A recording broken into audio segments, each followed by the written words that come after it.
Ey gözəllik Kəbəsi, sən qıblacağımsan mənim. Mən gedai eşqiməm, sən padişahımsan mənim. Özgə bir zananə cövründən şikayət etmərəm. Hər cəfa qılsan, hər cəfa etsən yenə öz dadxahımsan mənim. Can verib ya canım alsan, ixtiyarım səndədir. Acizəm qarşında, güya ki Allahımsan mənim. Seyr qılmış kündümü, naz ilə məhzun gözlərin. Düşü ənvər tirəli ahu nigahımsan mənim. Vahidəm cana fələkdən yüksələrdim göylərə. Lütf edib birdən desən ki, aşirahımsan mənim. Oxuyaq nədir soldozu?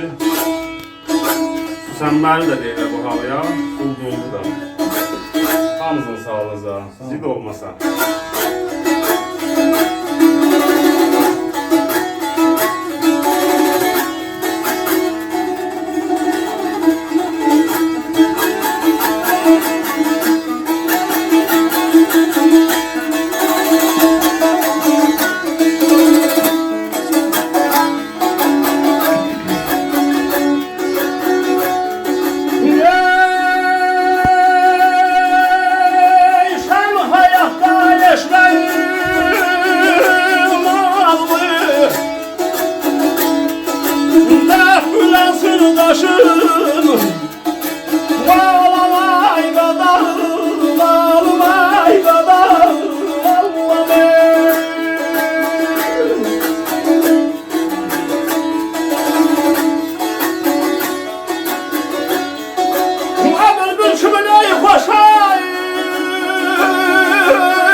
Hoş gelen başın ola derdin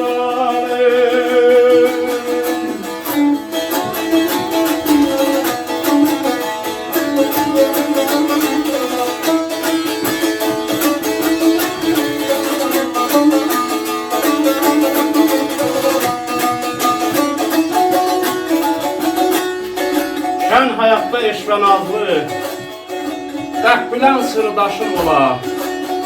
Bülbül kimi xoş avazlı bir xoş gələm başım ola.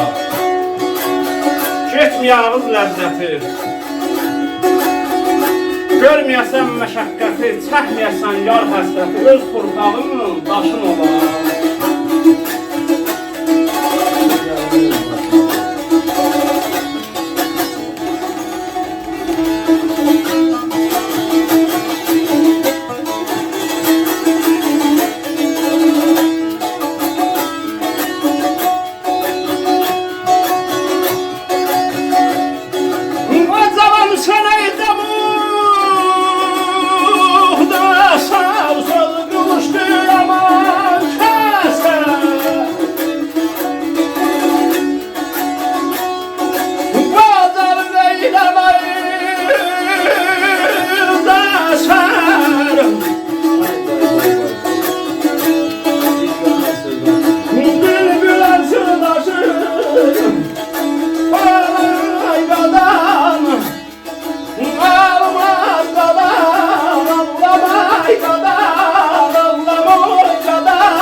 Saray güzel Bülbüleyim sırdaşın olayaydı aman aman.